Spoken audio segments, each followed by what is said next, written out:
I'll call the meeting to order. I'm Dan Baker, NVE's President and CEO. This meeting is being recorded, and we plan to make some or all of it publicly available.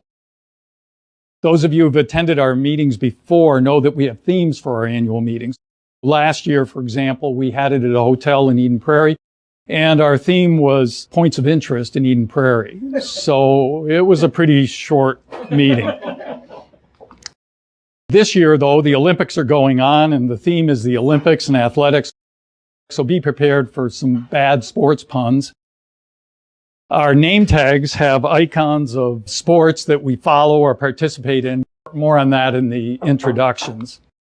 Before the introductions, I want to acknowledge someone who's not here. Director Rich Cramp passed away in May.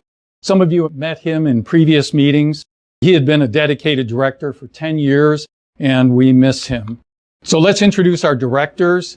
Terry Glarner, our chairman, and he is an avid golfer. He makes us drive for success.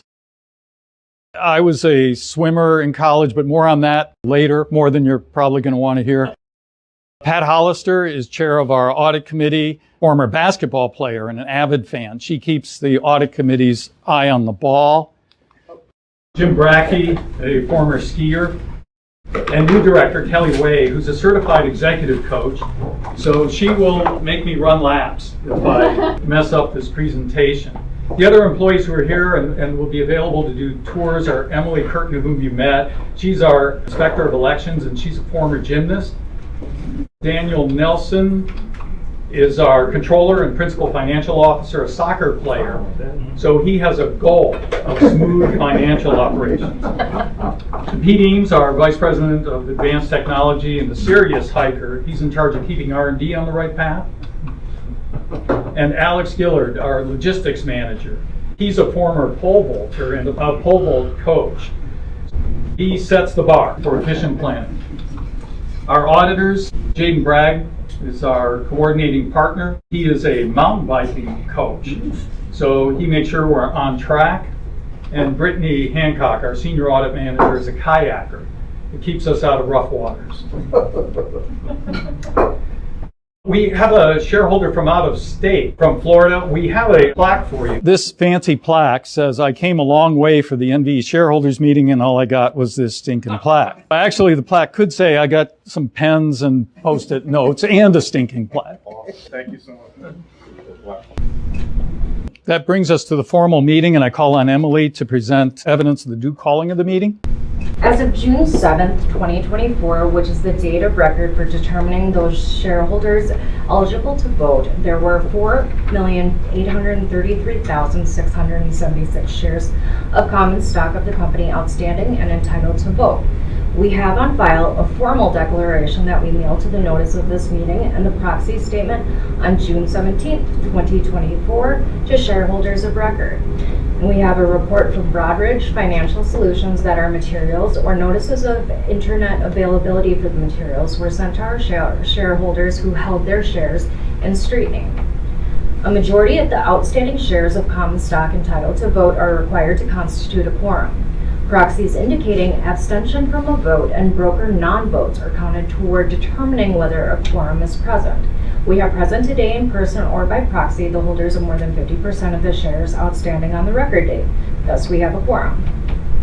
Thanks, Emily. On the basis of Emily's report, I declare the meeting to be duly called and convened and competent to proceed to conduct business. Copies of the proxy statement are on the table over here if you'd like to refer to one. As a matter of good corporate governance, each of our directors stands for election each year. We hold annual say-on-pay votes, and we submit our auditors for ratification. So we have 3 items of formal business: to elect 5 directors to serve until the next annual meeting of shareholders, consider advisory approval of the named executive officer compensation, ratify the election of Boulay PLLP as our independent registered public auditing firm for the fiscal year ending March 31st, 2025. I introduced the director nominees, and they're all designated and listed in the proxy statement. No other director candidates were nominated. Is anyone voting in person? No indication. On the basis of the voting, I declare that each director nominee has been reelected named executive officer compensation has been approved, and the selection of our independent registered public accounting firm has been ratified. We'll file a vote report in the current report on Form 8K within 4 business days.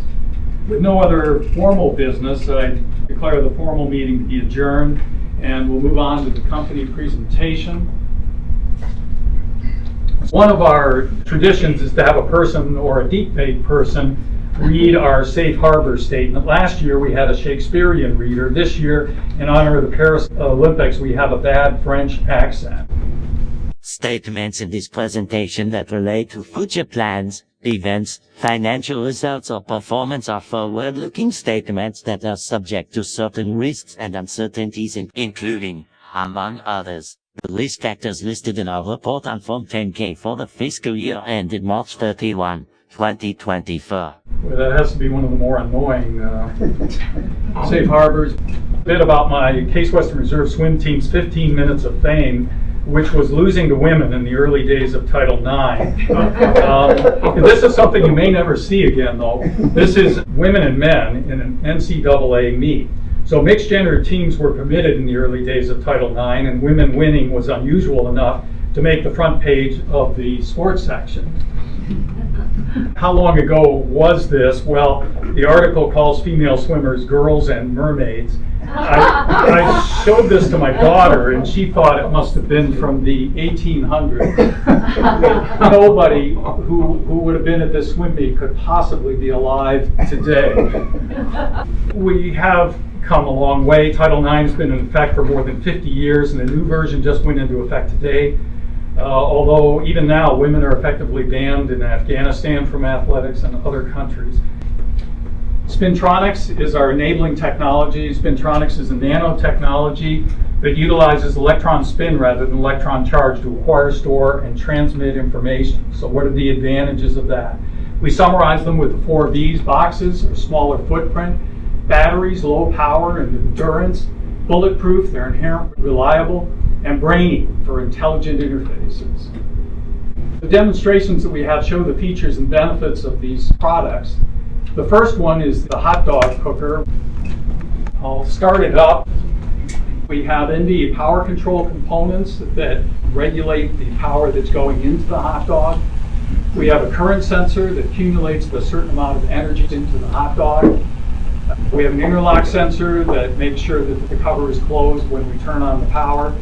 This is controlling the one major component that we don't make is a wide bandgap FET switch. These go up in automotive controls and other things. Emily agreed to make some hot dogs if anyone wants one after the meeting.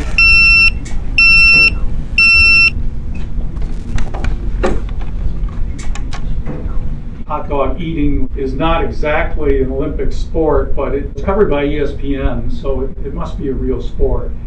Our customers don't make hot dog cookers, but they do make battery chargers and hybrid electric vehicle chargers. So these same components can be used to regulate the power to charge a battery or to run the motors. If you're interested in the technical details, we have them posted to our GitHub repository. We have a chessboard that has an array of magnetic proximity sensors that can detect where a piece was and where it's going to. So that's very useful for the industrial Internet of Things, where you need to keep track of a large number of objects to feed an artificial intelligence Internet of Things. When I move a piece, it knows where it left, knows where it goes to. Knight to king, bishop, 3. Pawn to king. And again, details on GitHub. And our customers do some amazing things with our parts. So I'd like to highlight a couple of those applications. This is an application for a smart watch that is detecting various life signs. So it's using a GMR sensor, one of our sensors, an AA004 as the pull quote shows, and it's detecting a variety of physiological parameters. You can see what our customers do on our website. And then one that we're really excited about is the Europa flyby mission. We started qualifying parts for this mission, when was that, Pete? About 7 years ago. a long qualification process, but they recently buttoned up the electronics modules for the spacecraft. So everything, barring an emergency, everything that's going to Europa is in that box, including some of our components. And the launch is scheduled 2 months from now. And it will take a while to get to Europa. Apparently, it takes about almost 6 years. And hopefully you won't hear about something about in 6 years when it gets to Europa that there's some sort of failure with some kind of isolator component.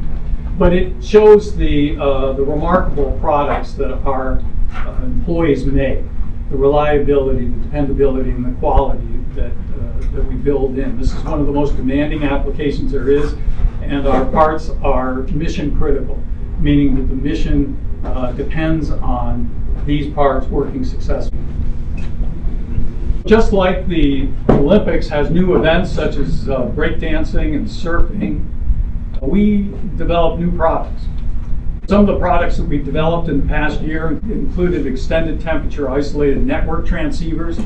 In fact, we tested them in that very toaster oven over there that to make sure. Oh, you moved the toaster I did. oven. Oh. It's right below here. I Okay, well, promise there's you a it's there. toaster oven someplace, but the parts survived the toaster oven. Ultra high isolation data couplers.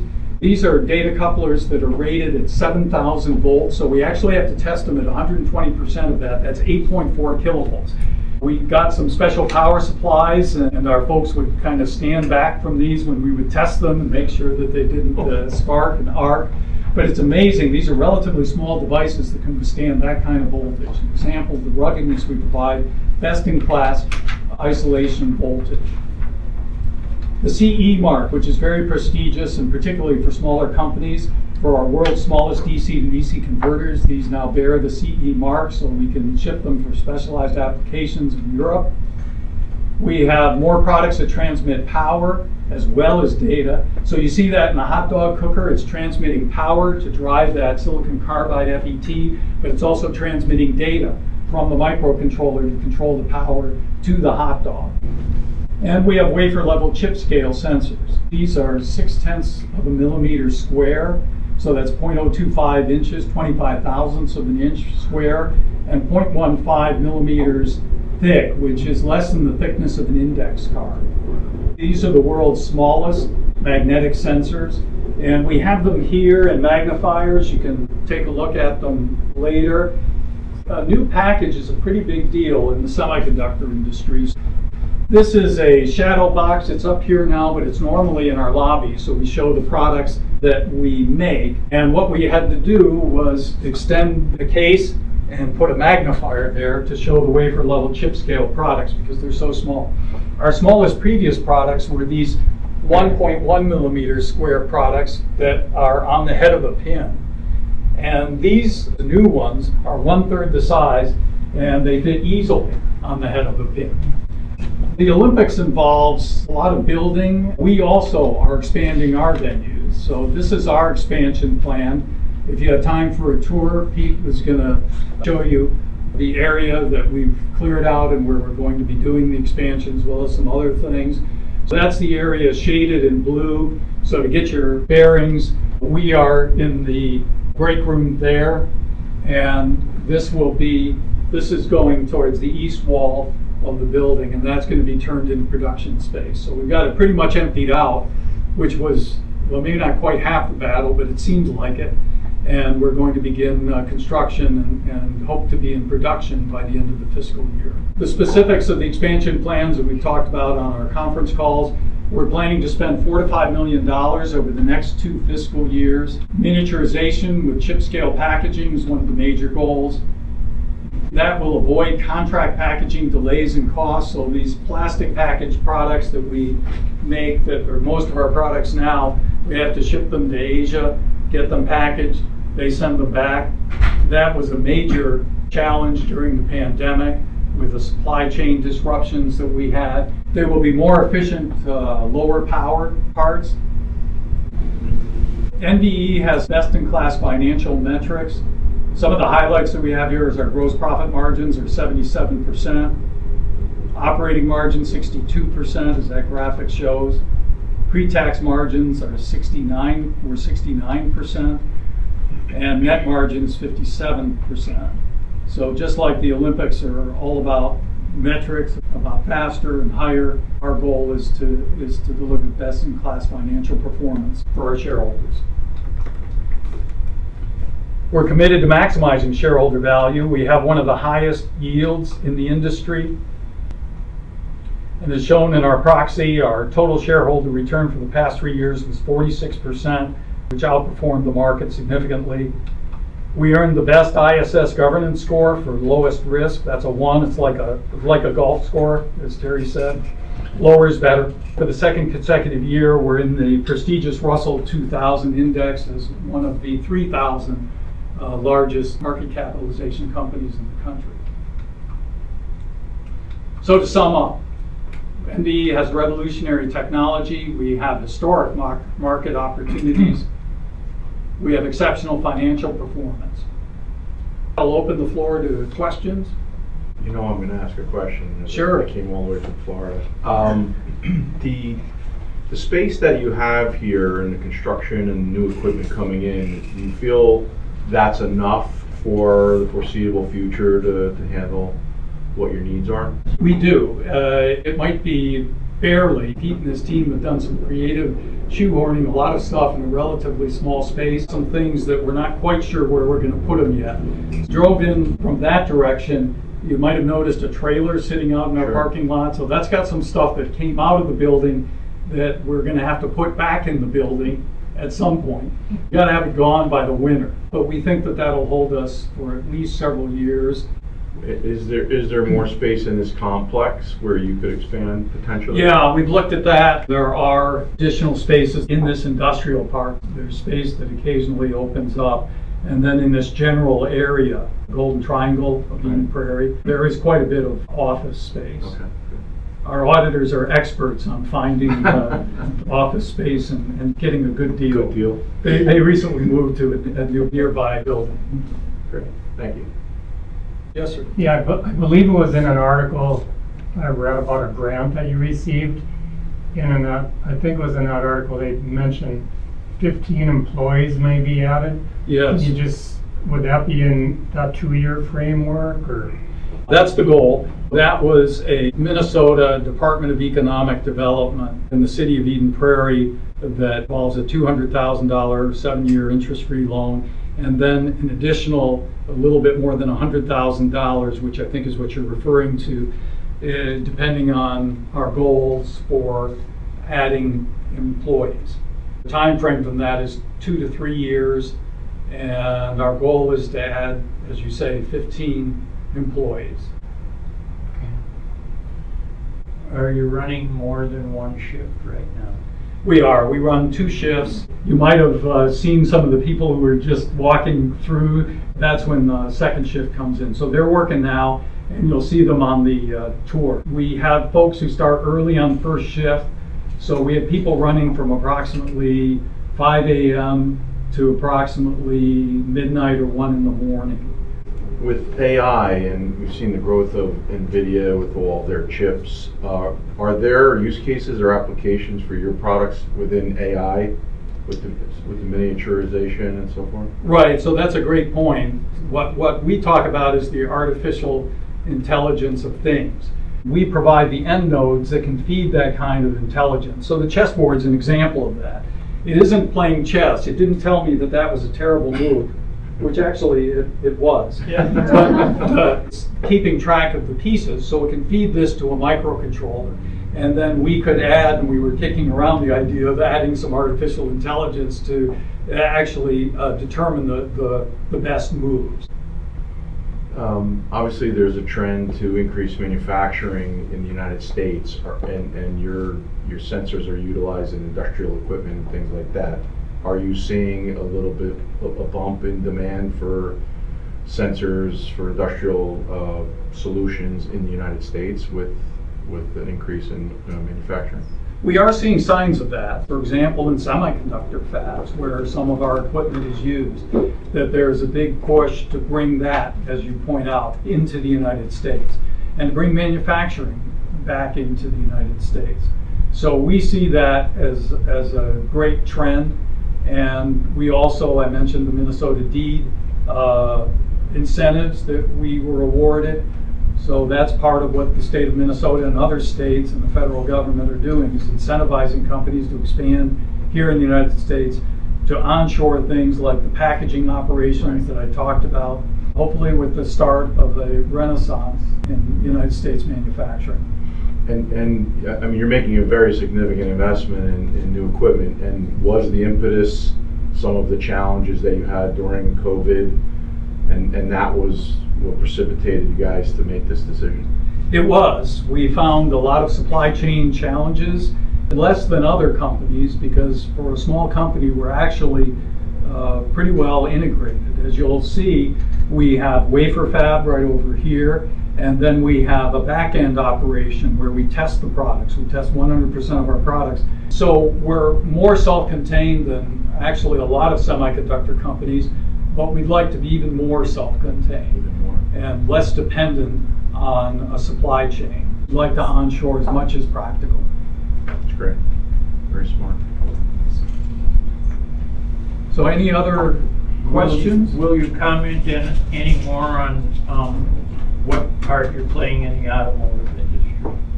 Well, we see the automotive industry as an excellent market, particularly hybrid electric vehicles and autonomous vehicles, which need a lot of sensors and a lot of power conversion. It's a tough market to break into, but that's our goal.